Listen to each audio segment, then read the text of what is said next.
क्या आप जानते हैं कि जब इस दुनिया में हिमालय का जन्म भी नहीं हुआ था, तब पृथ्वी के एक हिस्से पर देवताओं का दरबार सचता था। राजस्थान की वो तपती धरती जिसे हम आज रेगिस्तान समझते हैं, असल में वो दुनिया की सबसे प्राचीन पर्वतमाला अरावली की गोद में बसी है। एक ऐसी पर्वत श्रृंखला जिसकी रक्षा स्वयं एक महानाग ने की, जहाँ महादेव का अंगूठा आज भी पहाड़ को थामे हुए है और जहाँ भगवान विष्णु के अवतार ने हजारों साल तपस्या की। अगर आप सोचते हैं कि आप अरावली को जानते हैं तो रुकिए, क्योंकि अगले कुछ मिनट आपकी सोच और श्रद्धा दोनों को एक नई ऊंचाई पर ले जाएंगे। नमस्ते दोस्तों, दिव्य कथा के एक और विशेष एपिसोड में आपका स्वागत है। आगे बढ़ने से पहले एक पल के लिए अपनी आंखें बंद करें और कल्पना करें एक ऐसी जगह जो 65 करोड़ सालों से खड़ी है, जिसने डायनासोरों को आते जाते देखा, जिसने सतयुग से कलयुग तक का सफर देखा। वो है हमारी अरावली। विज्ञान कहता है ये पहाड़ प्री कैम्ब्रियन युग के हैं, लेकिन हमारे पुराण कहते हैं कि जब प्रलय आया था तब अरावली ही वो पहली चोटी थी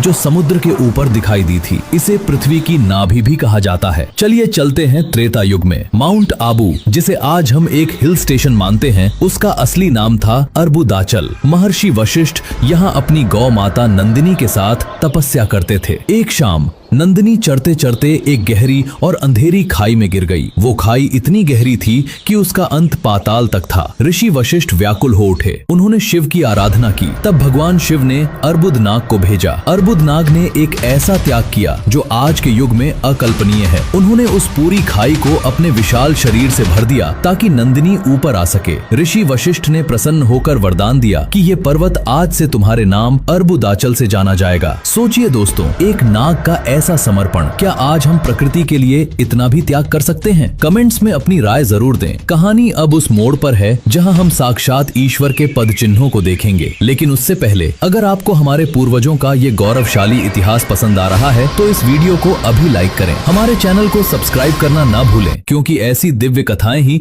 हमें अपनी जड़ों से जोड़ती हैं। और हाँ, कमेंट में हर हर महादेव लिखना आपकी श्रद्धा का प्रमाण है। अब हम चलते हैं अरावली की सबसे ऊंची चोटी पर, गुरु शिखर। यहाँ भगवान दत्तात्रेय की गुफा है। दत्तात्रेय जो ब्रह्मा, विष्णु और महेश तीनों का एकीकृत अवतार हैं। कहा जाता है कि उन्होंने यहाँ हजारों वर्षों तक एकांतवास में तपस्या की थी। आज भी वहाँ उनके पद चिन्ह मौजूद हैं। गुरु शिखर पर एक प्राचीन घंटा लगा है। मान्यता है कि इसकी गूंज सीधे ब्रह्मांड तक पहुँचती है। यहाँ की शांति ऐसी है कि विज्ञान भी इसे हाई एनर्जी जोन मानता है। यहाँ की हवाओं में आज भी सात्विक ऊर्जा का वास है। अरावली का सबसे बड़ा रहस्य छुपा है अचलेश्वर महादेव के मंदिर में। दुनिया के हर मंदिर में शिवलिंग की पूजा होती है, लेकिन यहाँ भगवान शिव के दाहिने पैर के अंगूठे की पूजा होती है। कहा जाता है कि जब अरावली पर्वत अस्थिर होकर हिलने लगा था, तब ब्रह्मांड का संतुलन बिगड़ने लगा। तब महादेव ने कैलाश से ही अपना पैर बढ़ाया और अपने अंगूठे से अरावली को स्थिर कर दिया। हैरानी की बात तो ये है कि उस अंगूठे के नीचे एक प्राकृतिक खड्डा है, जिसमें कितना भी पानी डालो